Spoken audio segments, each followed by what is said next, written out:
Today, I have the great pleasure of speaking with Hilmar Tonnemacher from Abenteuer Afrika Safari from Namibia, an old friend. We're going to speak about incentive trip and we're going to speak about life.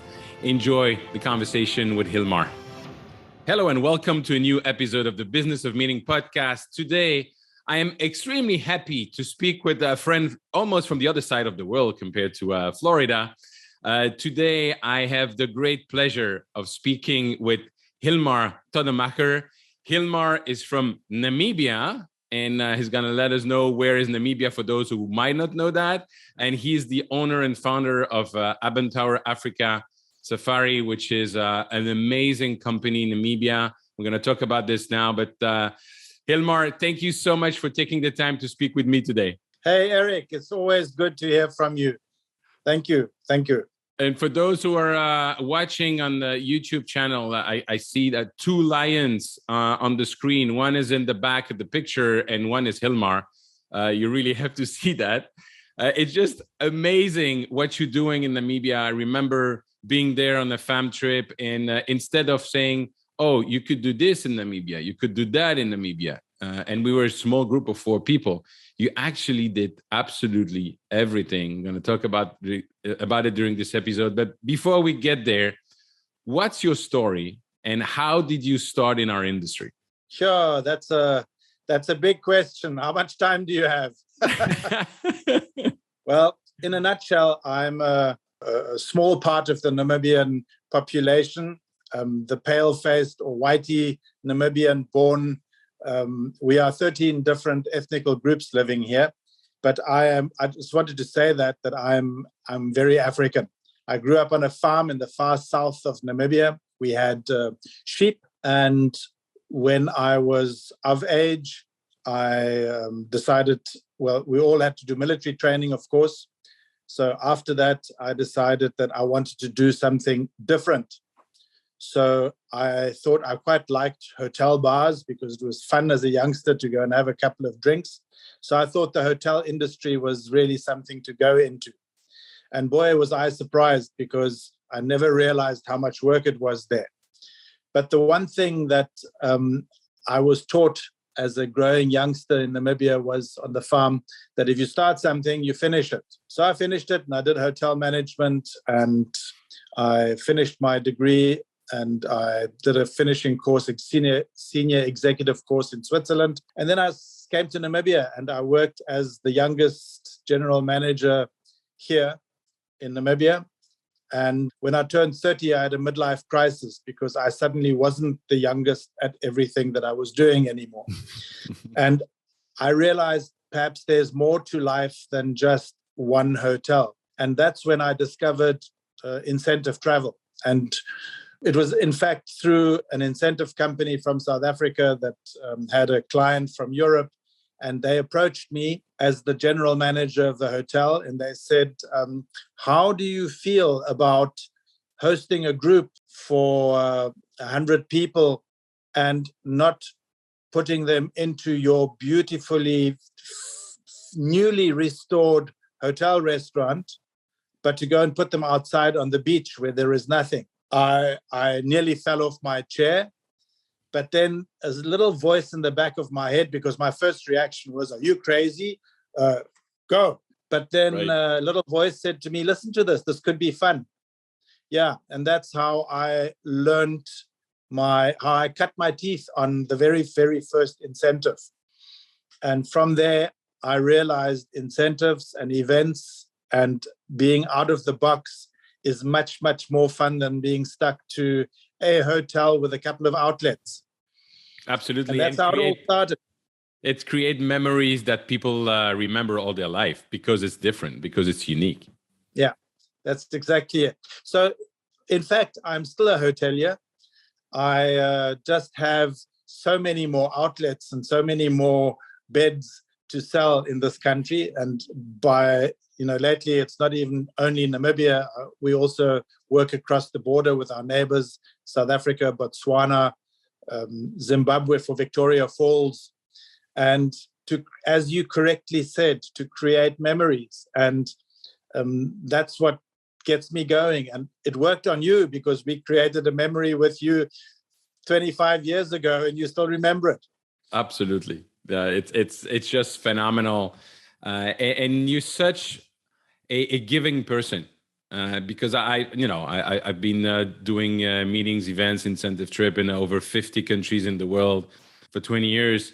And there's very little people that really get out of the box and really go the extra mile to create those unique memories. And you're definitely one of them. Now, going back to your general manager of the hotel, you get this request.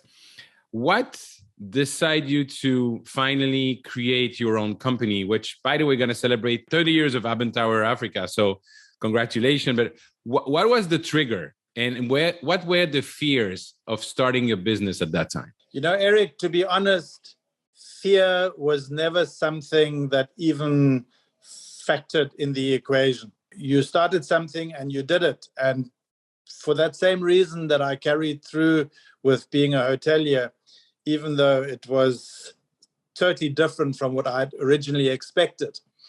It was just something that if you start it, you finish it. And I haven't finished it yet. It's still running. Good. That's a good thing. And also, it's very interesting to realize what media could say or could not say, and the perception of people. And we know perception is everything. And you just mentioned that Namibia, for those who want to look at the map, it's neighboring countries with South Africa, with Botswana, with Zimbabwe. I remember one story you told me, which I think it's really worth mentioning here to give that perception. It was at the time when there was an Ebola break. And you told me that story about this lady from the Netherlands. If you remember that and can share that story today. Yes, this lady asked me, do I think that it's safe for her to travel with her group to Namibia with Ebola being present in Africa? And yes, I remember that very well. And I said to her, it was absolutely safe. In fact, it was safer than staying at home because she was closer in Amsterdam with direct flights from Tripoli, where there was Ebola, than in catching it from Namibia, where we were 5,000 kilometers away from Ebola. Exactly. And so when people say Africa, it's a huge continent, and it's not all the countries, obviously. But that story I've shared many times so that people are aware of the perception, especially when they're traveling or they don't know a country. That's definitely something that to remember. Now, in all the activities you do, there is something that, if I'm not mistaken, you started at 7 years old, and that's driving a Land Rover on the lap of your father. And you're still driving those Land Rovers, but also other brands. So what exactly are you doing, and why do those brands like Land Rover, like Porsche, all the four-wheel drives are coming to Namibia? Well, Namibia, again, there's quite a lot. I have to correct you. I wasn't 7 years old when I was standing on the lap of my father to drive. That was leading up to 7 years old. When I was 7 years old, I drove the little Land Rover pickup. It was an 88 for the first time on my own without permission. And I got into serious trouble. But from there onwards, I was allowed to drive. And Namibia it's probably, as you already said, Africa is perceived often to be a country. But the easiest way, especially, the rest of the world looks at the US and they say America.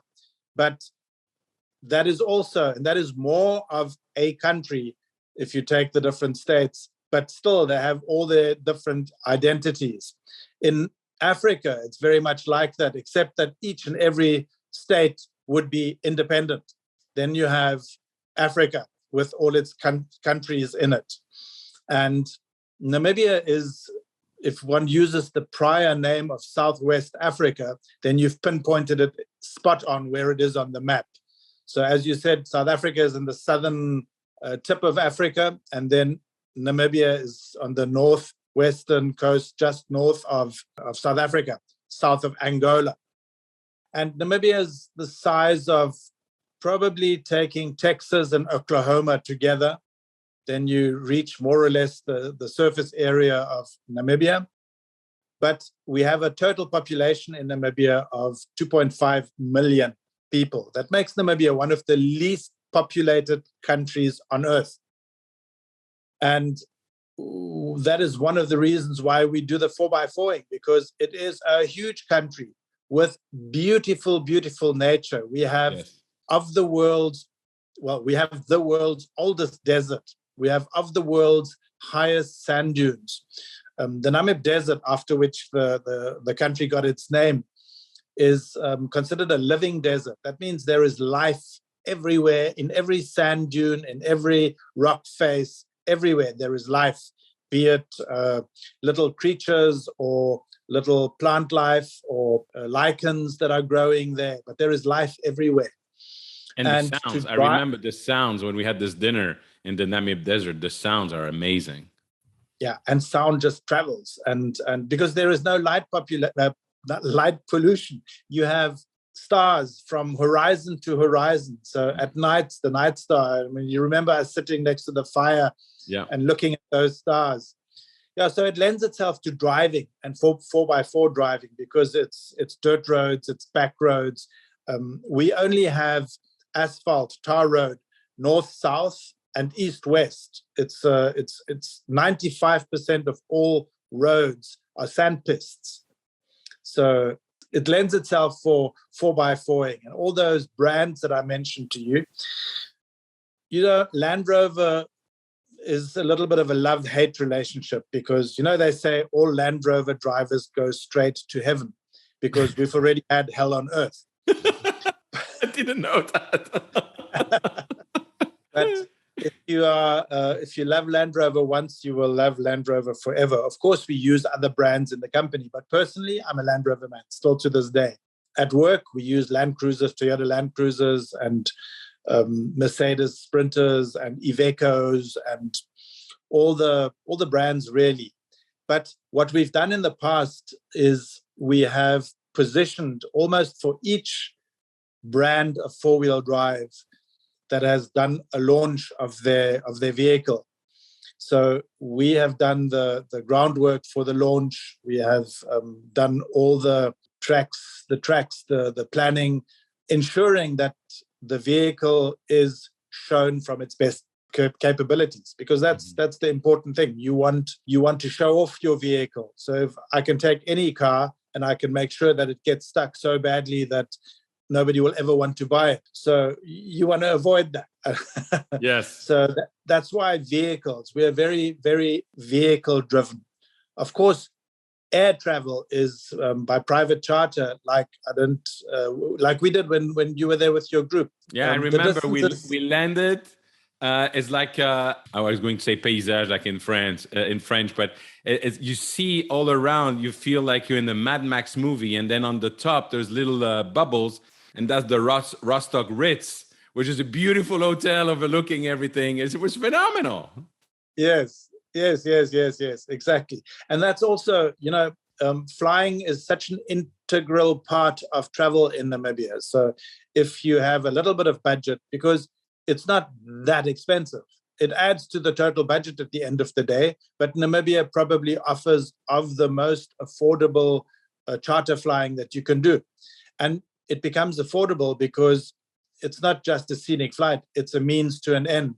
Like most of our 4x4 trails, it's not a circular drive to experience some off-road driving. You're driving there because you have to go through there to get to the other side to experience the next highlight. And it's the same with charter flying. So, yeah. And you mentioned the highest dune, Sossusvlei. I remember being there and going going down the dunes, and then in Swakopmund. And after the dunes, we went in the boat, and you had this cooler with champagne and oyster, and it was just absolutely phenomenal.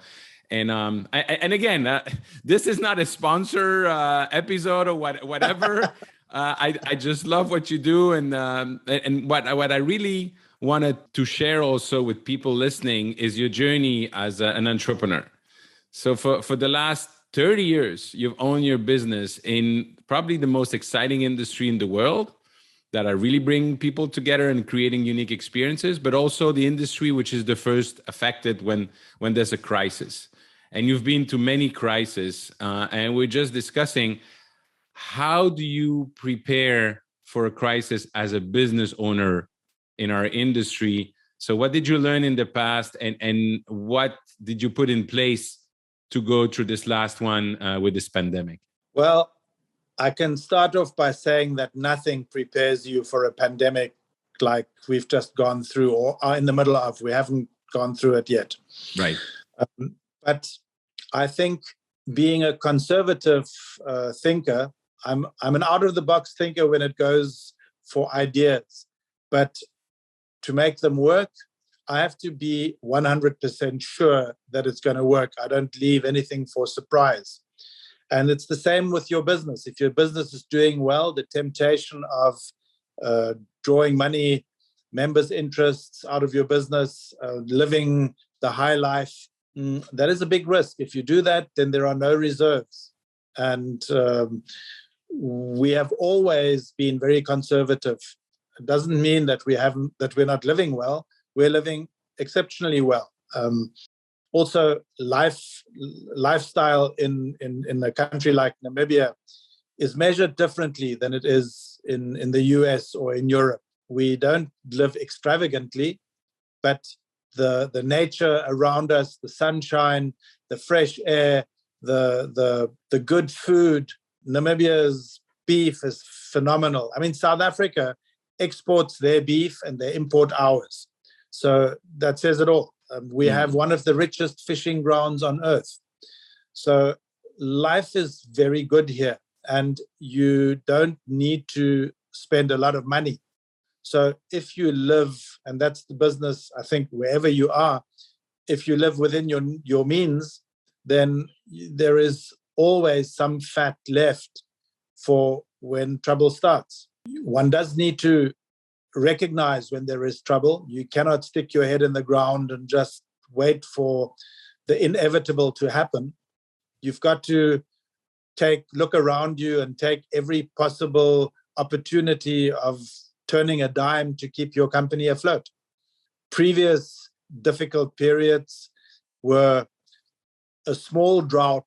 I'm speaking in the terms of a farmer. But this isn't a drought. This has been a total shutdown. There's been no business at all. And it has affected us very adversely. The worst thing that I ever had to do in my life happened in this period. I had to look good people in the eye and say, listen, I'm sorry, but I can't afford you anymore. And we had to retrench. We went from 60 staff down to 18 staff. And what was really, really the worst for me is if there had been anger or upset from these people. And you have to bear in mind, if you get laid off in Namibia, there is no social net to catch you. You are on your own, you're on the street. And people would say to me, my staff would say to me, sir, we're really, really sorry for you because we understand. And we understand that you have to let us go. We'll be there when you need us again. Amazing. And I tell you, even now that brings tears to my eyes. But it is because we have a great concept. The values that we have within our business. You mentioned giving. I do believe in giving. I believe that to make $1 now for the sake of making the dollar is very short-term thinking. We have always been in for the long run. And in this industry, probably like most, it's about relationships. And if I save you $1 today, you will spend $2 much more willingly with me tomorrow. So it's an investment. It's like a marketing expense. That's been part of it. We've had support from all over, many, many, many people, private people, because we also have a leisure division, companies who were going to travel, who paid deposits, big amounts of money. They left them with me saying, we know that it's there, and we know that you might need it today, but tomorrow when we have to travel, you will make a plan. And that's Awesome. exactly what we've been doing. That's awesome. And also one thing you told me, which I think is very important, and again, what you just say, it's amazing, and it's a testimonial to long-term view. But you told me as well that you prepared, that you had also a buffer for your company. So can you share a little bit more about that for business owners? What are your recommendation for the future, or for somebody who's starting their business today? Well, the best investment you can make is within yourself. So before you draw profits out of the company, try and make it stronger by buying property that you are in. Doesn't help you pay rental in a building and you have big profits. You're giving a big portion of your money away to a landlord, and that in our case, we have a nice big building that we built point specifically for our company with lots of storage space. It's over 3 stories for all the staff and for all our equipment for events. We have a lot of our own equipment. We invest in our own equipment. We invest our own vehicles. We invest in our staff, because every trained staff member, people don't realize how important an investment that is. So before you pull money out and you live the high life, it would be advisable to ensure that your business is really strong, because the assets that your business has is what carries you through a pandemic like now. Mm-hmm. Brilliant. Thank you so much for sharing that. I just want to come back to one thing you said about the quality of life in Namibia. And I want to expand that in Africa. And of course, Africa is totally different from one country to another. But I love, as you know, Africa and obviously Namibia, but also the other countries. And I remember once being in Tanzania on a little scopier mountain overlooking the Serengeti. And I was speaking with a Maasai. And the Maasai looked at me and he said, "Eric, do you know the difference between the Swiss and the Maasai?" And I said, "No." He said, "The Swiss have the watches. We have the time." And so it's a way of looking at life and what's important. Now, when we're looking at what's going on in the world and talking about the Great Resignation here in the US, over 10 million people that have resigned last year. I don't know exactly the number. It's just insane. How do you look at it? And what do you advise younger people when they look at life with your African point of view? What do you want to say to people that are listening? Well, I think it's very important that you prepare for tomorrow. You cannot live on the edge, and then what happens tomorrow? You rely on a government to carry you through. But if you're not paying the taxes towards that government that is going to carry you through, then your future is very bleak. It's all good and well to resign and go and sit on the beach and have a great lifestyle, but it has to be sustainable. By all means, have the lifestyle that you want to. I also have the lifestyle that I want. I don't want to swap it for living in the big city, because it's not where my happiness lies. I enjoy visiting, but this is the lifestyle that I chose. But by all means, it needs to be sustainable. Things Absolutely. don't happen. Yeah, absolutely. I was more thinking along the lines of that doesn't mean that they're not going to do something else, but they don't want to go to the office every day anymore. They don't want to have to deal with people at work that they consider like idiots or not respecting them. They want to change their environment. They want to look at life differently. That doesn't mean not working hard, but changing the way they look at life. Oh, but absolutely. I think all of us, and also myself, we realized, because if you'd asked me 5 years ago, how would I feel about my staff working from home? I would declare you a nutcase. I would say, no, it's impossible. I have no control over them. And no, that can't happen. And how do I know that they're working and not being somewhere on holiday instead? But it has taught us that our old ways of thinking are really archaic. We need to think about people and people's needs, and it's so easy to actually give people to empower them, to give them the opportunity of doing their work in their own time. Not everybody, I must tell you, can deal with it, but a lot more people can do it than was originally thought about. So these dinosaurs like myself and you soon to be, thanks for the support. We learned something there. Yes, people can work differently. Many, we have to start thinking out of the box in those terms as well. Yeah. Awesome. Hilmar, I have a friend, Jason Gaignard, always come with this amazing question, which is that I want to ask to you now.